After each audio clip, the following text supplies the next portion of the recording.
Coming too easy. Goals from all over the threat. Every time they get possession, looks like it's going to end up in something. There's a selflessness about the team. There's a commitment about the team. There's a variety in selection. One goes out, one comes in. Jota comes in and gets his goal. Right now, we've got to be careful they don't run away with it with the rest of the league, because I'm telling you, they're the team to chase. The interesting thing, Robbie, when you talked about just the balance, whether they keep clean sheets or not and they do well, they don't give teams really good opportunities. Like, when you talk about, like, Manchester City, I can remember thinking, is Ederson a good goalkeeper? Well, I'm not really sure, because they put him in really good areas, right? They don't allow teams really good opportunities. He has to make one or two saves. That's what this Liverpool team is. I think we can talk about their attack for weeks and weeks and weeks on end, but defensively, they just don't give you much of anything. It's a real testament to these teams at the top. Robbie, people saying, well, they'll have a dip at some point, but maybe that dip just might be sprinkled throughout the season. You know, they've lost to Forest, they've dropped a few points elsewhere. Maybe it's a sprinkling of a dip as opposed to one big section, which then could really hurt them confidence-wise. And I'll tell you why I think you're right, Bex, because of the guy in charge on the slot, because of what he does. I saw, I think it was Andy Robertson was talking about him, says he prepares games and he makes tweaks. During the games, he makes tweaks. He talks to players after the game. You get the sense they'll lose a game, and this guy will adjust it in a certain way. It's not going to go 2, 3, 4 games before he changes it. He changes in-game and does particularly well. So there's going to be a dip. There has to be a dip. How deep that's going to be, I'm not so sure it's going to be that bad. Main man once again today was Mo Salah. Let's hear from him in the tunnel. Well, Mo, you must be getting sick of these interviews and running out of space for these awards. Unbelievable again today. But should we start with the team? Was that a very good, very dominant Liverpool performance? Yeah, of course. I'm glad for the result. We managed to score the goal early. And, yeah, we dominated the game very well, so that's the most important thing. So we managed also to score a few goals. Yeah. Should we start for you with your first assist? Because it starts with a really clever bit of play, because you must know that you're offside. So just tell us the picture you see, and it ends with a double nutmeg. I think it's quite similar to Arsenal goal. Also, I was offside, then I left the ball to Darwin. This one, Lucho was shouting behind me or screaming, then I knew that it was offside. So you've got to be really switched on for that. Yeah, I had to run toward the goalkeeper. Then he just get the ball and cross it to me. So I managed to pass it to Cody also. Clever play. Please don't be insulted by this, but did you mean both of the nutmegs? I don't think it's the first one. Second one, yes, because the only option I had this one, but the first one, I just want to go ball inside and shoot. But I was lucky to also get it inside and had to touch another time. Then yeah, but second one, yes. First one, no. So, like I said, another record-breaking season. That's now 8 games you've scored and assisted in this season. No player's ever done that over the whole 38 games. I mean, you're on course for a Ballon d'Or season here, for an all-time great Premier League season. Those individual targets, along with the Premier League title, are they really on your mind? The only thing in my mind, to be fair, I want Liverpool to win the league, and I just want to be part of that. That's the only thing I really focused since the beginning of the season. So I will do my best for the team to win the trophy, and we are in the right direction. But of course, there is a few other teams that really try to catch up with us, and they're very good teams. So we just need to, again, to stay focused and humble and just work hard and just go again. When you walked into the room, I said, "Oh, Mo, you're getting better," and you said, "I tried to." How much of what we see today comes from that? You're never satisfied. You're always hungry. You're always trying to get better. Yeah, I'm just trying to enjoy the game. To be fair, I was a little bit disappointed from a few chances I missed today. But in the end of the day, I came here for the result. I want the team to win. I want to do something in the game, and I'm glad I did. But I'm always hungry for more. Hopefully, next one I will score more. But yeah, the most important thing, again, team won the game. Do you know, actually, during the match, I was reminded that last time you came here in April, it wasn't a happy day at all. How much did the end of it wasn't, was it? How much did the end of last season fuel what we're seeing now? It was a funny thing you said, because the players before the dressing room, before the game in the dressing room, they also were very. They told me "Oh, you remember what happened here last year?" And the guys were laughing. Who brought it up? Virgil started with it, but yeah, we had a little laugh of that. But yeah, we had not a nice memory here last year, but I'm glad this one we had better one. Ready for the contract question? I know you're not going to stand here and tell us, but are you hoping to be able to give some good news soon? No, we are far away from that. But again, I don't want to put something in the media and people start saying stuff, but nothing really move on. But I'm focused with the team. Hopefully, we win the Premier League. Well, thank you for answering that. You're the player of the match, of course. Well done. Thank you. From signing a new contract, he says, with Liverpool, most goals in Premier League history. Look at that. He is one behind the great Thierry Henry, 3 behind Frank Lampard, and closing on the likes of Sergio Aguero and Andy Cole as well. And he talked about it there, about missing chances and wanting to score more, Robbie O, because he had himself quite an interesting day. He had him a day, Rebecca, and right now the best forward in the Premier League by distance has this shot saved by Areola. West Ham had changed the team. Wan-Bissaka trying to play at left back, but they couldn't stop him. It didn't really matter, and eventually the goal's going to come. That's his 17th Premier League goal of the season. And the way he was going and the way the Liverpool were playing, you're thinking there's got to be more. He's always got pace when he breaks through. The problem for defenders is he can go right and left, and Lee Dixon talked about it in the commentary. Either side he goes, the gamekeeper comes up with a decent save, gets played through in this one. You're expecting to see the back of the net. Ruffle, Areola makes a great save, and again, you'll see this ball comes in just slightly off the radar with his finishing on this occasion, and this sort of sums it up. There you're thinking he'd hit the back of the net. He could have 20 Premier League goals today, based on what we saw. And yet, Tim, they're far away. He says, his quote, "We're far away from giving any good news." How is that possible? Pay him! Sign him up! Well, that's if you believe him. I don't believe him. I think it's far closer than he's going to let on. It's been cagey on both sides since the start of any sort of conversations or negotiations. He will be there. I think he'll be a Liverpool player, and they'll all be happy. I do. Let me tell you, one of the things that's coming out of this football club is it's about the team and not the individual. And that's why I think he's not saying too much about the contract. There's an on-point message that seems to come out of Liverpool. Humble is the new word that's been put out there. Playing for the team, winning for the team. Trent Alexander-Arnold was outstanding again today. There's all the talk with Real Madrid. But Slot's not having any of that about the individual. It's about this team. And he said this team can create some new history. But if you're Liverpool, how many years are you giving him? Probably not as many as he wants. I think that he hasn't shown to slow down. His lifestyle suggests that he's going to stay fit and determined. But the fact of the matter is, there is proof in the pudding that as these players get older, they decline. So the club has to protect themselves. Wouldn't give them a ton of years. How many? 2. 2 in a year option. There you go. You know what somebody said to me the other day? He's 5 years older than Marcus Rashford. And look what he's doing at the moment. I mean, it's an incredible comparison. Well, Patrick Davison said it all. You're the player of the match, of course, because this is an incredible season, even by Mohamed Salah's usual standards. He's averaging a goal or an assist every 50 minutes, which is significantly his best season so far, his most productive season so far for Liverpool. And he's doing it at a time when these contract negotiations, and in part, that's come from him as well, have reached peak interest. What are your thoughts, Jamie, at this stage? I think, to a certain extent, Arne Slot is reaping the benefits of a really unique, strange situation where your best 3 players are coming out of their contract. And they are all playing at such a high level. They're all hungry. They all want to be successful. First thing on their mind is to win the Premier League. Secondly, they obviously want to get their contractual situation sorted out, be it staying at Liverpool or if it's to go elsewhere. They have got themselves in the most incredible position. Because if you're, as an example, talking about Mo Salah, you're his agent. His numbers right now are as good as when he first came to Liverpool, and that's absolutely frightening. I get Liverpool's position because they're probably thinking, we've got a player here that's 32, 33 in June. Yeah. What do we do? How long do we give him?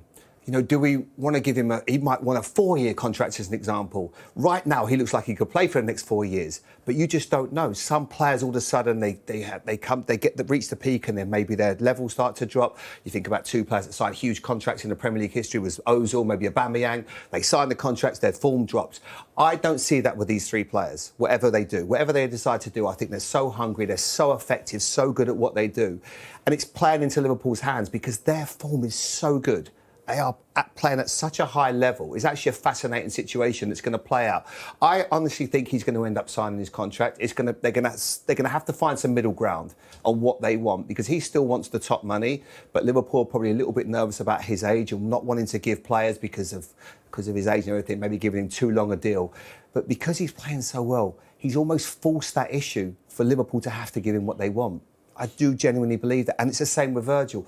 Virgil was such a Rolls Royce. I can see him playing for another 3 years at this level. Imagine letting him go. If he gets to the end of his contract and you can't agree a deal, imagine how many clubs would want him. Every single club would want to give him whatever they want and to pay him as a free agent. So I think to a certain extent, Liverpool just have to give him. I've said my piece on Trent. Whatever happens there he's in a difficult situation. He's in a different situation because of his age. But those two are just playing so well, and they're making it in a lovely way, so perfect for Liverpool. But they're making it very hard for Liverpool with his contract situation because of how well they're all playing. Well, he's the player of the match. He's 7.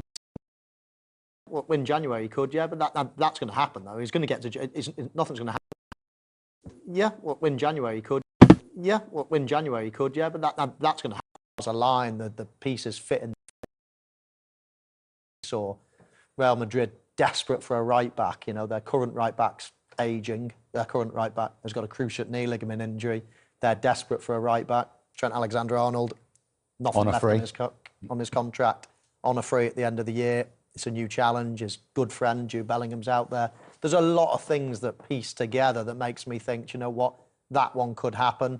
I'd be more confident about Virgil and Mo Salah staying. I mean, who on earth would get their head turned by the white shirt of Real Madrid when you're playing for Liverpool anyway? Is that the only downside for Liverpool fans at the moment? Because everything on the pitch is inch perfect. But these three major players off it, all out of contract at the end of the season, is the talk of every Liverpool supporter that you bump into at the moment. Well, like I say, I think they're doing fantastic for the football club. They're staying very, very present. All of them, they're available every single week. We're seeing so many injuries throughout the Premier League, throughout the footballing world. These guys play at the highest level. They represent their country. I think they're absolutely fantastic what they're doing. They're staying so focused. They're staying so calm. They're playing at such a high level. Football's a business. They're making business decisions and they're staying calm and they're letting the people above them have the conversations. But who knows what those conversations are? I certainly don't, and all of us would be speculating. We're putting jigsaw pieces together. I just want to give great credit to three top players who are doing a fantastic job in a really difficult league. And they're showing up every single week, making themselves available and putting themselves on the line and doing an incredible job. That's a really good point, isn't it? Because, joking apart, you have been in this situation and it is easy for your head to be somewhere else sometimes with uncertainty, short term certainly, not knowing where you're going to be next season in case of all three of them. But it hasn't for one iota affected any of them at any time. Quite the opposite. Quite the opposite, yeah. They're all, in fact, if you could create a more perfect scenario, I don't think you could really. I mean, the way Mo Salah's value is going up week by week. I mean, I bet you Liverpool wish they had done it a year ago. It might have been a little bit cheaper. Now, you can't be without him. You can't be without Virgil van Dijk. These are two, probably, you're looking at the best right-sided forward and the best centre-half in the world. You just don't find them anywhere else, and they're proving it every single week. And they're going further and further clear in the Premier League, and they're at the top of the Champions League table, and they're in the semi-finals of the Cup, and the other Cup's about to start. This is they are in the best position possible. If you're looking at the business decision that Joe's talking about, they're absolutely flying from that point of view. So yeah, but fair play to them as well. As you say, you can get a little bit distracted. It's more worrying if you're not you don't feel like you're in a strong position, or if the club are not showing you love. If they're thinking of selling you or things like that, that can distract you because you're thinking, right, they don't really love me. Where am I going to go next, etc. But at the moment, they'll be clambering to sign them. I mean, it's impossible that anything else could be the case. And they're holding all of the aces in this. Welcome back. Another impeccable first half from the leaders, Liverpool. 3-0 up away at West Ham United. I guess the only surprise, Michael, we've had to wait half an hour for the first goal to finally arrive. Luis Diaz. Yeah, it did take a little while, didn't it? Liverpool started off pretty well as well. This is a really good goal. I loved his first touch in this. Positive touch, going forward, causes problems. Ball, he does get a little bit of luck and he finishes it really well, but this is the touch. Kudus, he thinks he's going to nick it. He thinks he's going to take a touch into midfield and I'll just pinch it off him, but he doesn't. He takes a touch to the left going forward. Curtis Jones makes a good run as well. He clears the space. He gets a little bit of a lucky bounce, but the ball bounces where Curtis Jones was stood. So it was a really good run to clear that space. And then, as I say, a pretty easy finish for him. That was one of the easier finishes you can have. A ball pretty stationary, running onto it, but a lovely strike. Yeah, and there's 8 Premier League goals this season for Luis Diaz. He's already equalled his best ever tally in an entire season. He's enjoying himself in this campaign. Have West Ham helped Liverpool at times in that first half, though? Yeah, they have. Third goal especially, second goal we're going to see in a minute. It's just kind of mistakes that don't need to be made, you know? They're not... They're quite hopeful they're going to get back into this team. It almost looks into this game, sorry. Ball here, ball ricocheting around. Mo Salah wants it more. Gakpo wants it more. As the ball goes over, I think it's very clear that Salah's off. But you've got to be aware you're dealing with super intelligent footballers here. Salah realises he's off straight away, sees the run, lets it play, and then West Ham are scrambling to get back into the game. It's one of those seasons for Mo Salah. I'm not quite sure. I think he changed his mind twice in that little movement and ended up being able to get a good assist for Cody Gakpo. Just a word on Cody Gakpo. 8 goals in his last 11 starts for Liverpool. Yeah. I mean, I think he's playing his way into the start, and obviously he started today, but if there was the biggest game of the season tomorrow, I think he'd be in it now, which is not something I've said since his time at the club. So playing particularly well, scoring plenty of goals. But you know what? The 3 players that have got those shirts at the moment, Diaz, Salah and Gakpo, probably in the form of their life. All 3 of them probably playing at this moment as good as they've ever done in a Liverpool shirt. Yeah, and Salah certainly in, as a new well-known Liverpool are 2-0 up, but he hasn't scored. He isn't overall happy until he's got one himself. But again, West Ham were in possession of the ball here. They were, yeah, they gave the ball away again in a dangerous area. And we all know that Liverpool love winning the ball in this type of area. You know, you win the ball like that, you've already got 4 or 5 players in great positions straight away. And how many times have we seen Mo Salah curl the ball into the far corner? This time, he gives the goalkeeper the eyes, sees a little gap in the near post and whips it in. I mean, in that position there, Joe, as a goalkeeper, are you gambling? He almost sort of takes a little step to his right. His weight's definitely off, and then I think he realises Salah manages to drag it back. But Areola, one of his strengths is his spring. He's very much like Robert Sanchez. He's got an incredible spring, but he just gets the timing of the save all wrong. He'll be disappointed because he actually made 2 really important saves early on in the game, looking to keep West Ham in it, and this is probably the nail in the coffin for the game. Like I say, you'll see his agility here. He is a very agile man, but just gets all the timing wrong with his left hand. He'll be disappointed. At the other end, West Ham have had a couple of flutters, one in particular at 0-0 inside 5 minutes when Paquetá couldn't get on the end of it. Yeah, Liverpool didn't fly out the box, looked a little bit slow, a little bit cumbersome at the back, and you've got to take these chances. You've got to get the stadium behind you, and I think it's just unfortunate. Paquetá, it just looks like he loses his footing at the vital moment.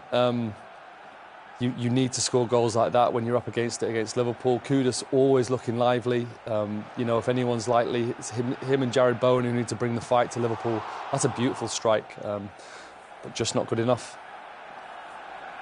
Yeah, and that would have given West Ham something to cling on to at half-time. As it is, you know, Liverpool aren't that team anymore, are they, of a few years ago where you think, you know what, they attack great, but they leave stuff, you know, open at the back. They're not like that now. They're very in control.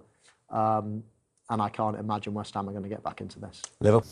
3-0 to Liverpool at half-time at the London Stadium. It's been a dominant scoreline. Has it been a dominant performance, Izzy? It's been an interesting performance. There's been chances for West Ham, but Liverpool just look, you know, so seamless. Diaz getting the ball here to open up the scoring, gets a little bit fortuitous. It comes off Soufal. But in this pocket here, it's Kudus who's had to tuck in and be tight. And it's just Diaz's first touch. It just evades the pressure from Kudus. He looks to slip the little ball in.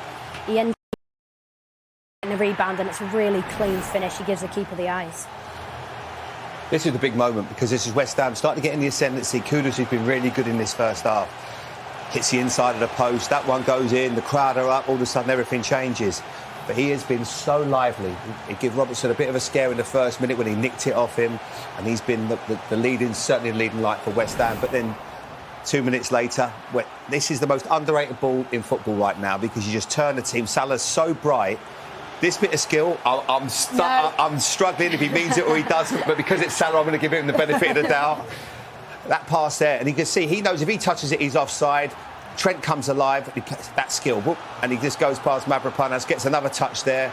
It's a little bit lucky, but Gakpo is banging form right now. Right place, right time. So it's Mo Salah, which is why you're giving him the benefit of the doubt, Jamie. Is he? What do you think? I'm not there with it. I mean, I give Mo Salah so much credit, but it ends up being really good play. But I'm sorry, I'm sitting in the camp. I don't think he means that. I think he intends to evade Mavropanos somehow with that touch, but I don't think he means it in that way. Maybe we'll watch it back, I'll change my mind, but I'm not giving him that one just now. We might well get an answer from him. We'll have to ask him. Only he knows. Only he knows. But then all this, look at Liverpool like a pack of hyenas getting around the players, showing great energy, and then they're decisive, get the ball out to Mo Salah, takes one touch and just does the keeper in the eyes. Done that twice now, Liverpool. Really good piece of play. Too much space there. Tillman doesn't get tight enough quick enough. No. He knows exactly what Salah's going to do. He looks to just shape it. First touch, set himself. It's a good finish. Areola arguably. I think he thinks he's going to go around him, doesn't he? Yeah, but he doesn't. He clever. uses him and goes on the inside. He's got to save it really, but Salah right now is so hard to stop. Areola in, of course, for the injured Fabianski, who came off in their last game. But Liverpool